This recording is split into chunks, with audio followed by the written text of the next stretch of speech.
நாகையில் படகு என்ஜின்களை குறிவைத்து திருடி வந்த நபர் போலீசாரால் கைது செய்யப்பட்டுள்ளார். 370 கிலோ கடல் அட்டை சுறா துடுப்புகளுடன் போலீசில் சிக்கியவரின் கடத்தல் பின்னணி என்ன? நாகை மாவட்டம் கீழையூர் அருகே உள்ள செருதூர் மீனவ கிராமத்தில் கடற்கரையோரம் நிறுத்தி வைக்கப்பட்டிருந்த படகுகளில் என்ஜின்கள் திருடு போவதாக நாகை மாவட்ட காவல் கண்காணிப்பாளரிடம் மீனவர்கள் புகார் அளித்தனர். புகாரின் பேரில் போலீசார் தனிப்படை அமைத்து படகு என்ஜின்களை களவாடும் குற்றவாளியை தேடி களத்தில் இறங்கினர்.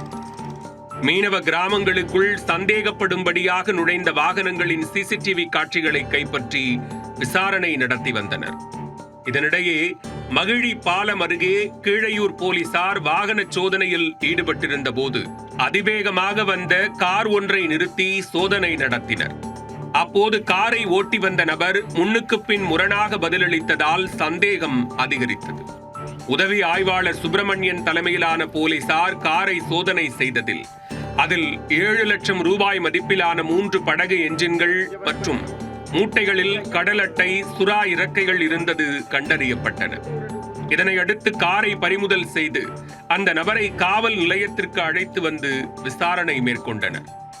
விசாரணையில் அவர் தூத்துக்குடி மாவட்டம் இனிகோ தெருவைச் சேர்ந்த மீனவரான பட்டுராஜா என்பது தெரிய வந்தது. செருதூர் மீனவ கிராமத்திலிருந்து திருடப்பட்ட படகு என்ஜின்களும் பட்டுராஜாவிடம் கைப்பற்றப்பட்ட என்ஜின்களும் ஒத்துப்போனது. இதனால் அவர்தான் குற்றவாளி என்பது உறுதியானது. இதனையடுத்து குற்றவாளி மீது வழக்கு பதிவு செய்த போலீசார் தொடர்ந்து விசாரணை மேற்கொண்டு வருகின்றனர்.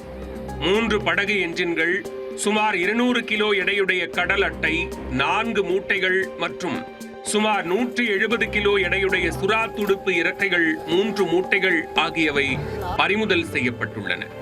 போலீசாரின் விரைவான நடவடிக்கையால் 10 நாட்களில் குற்றவாளி கைது செய்யப்பட்டதை தொடர்ந்து செருதூர் மீனவர்கள் போலீசாருக்கு நன்றி தெரிவித்துள்ளனர்.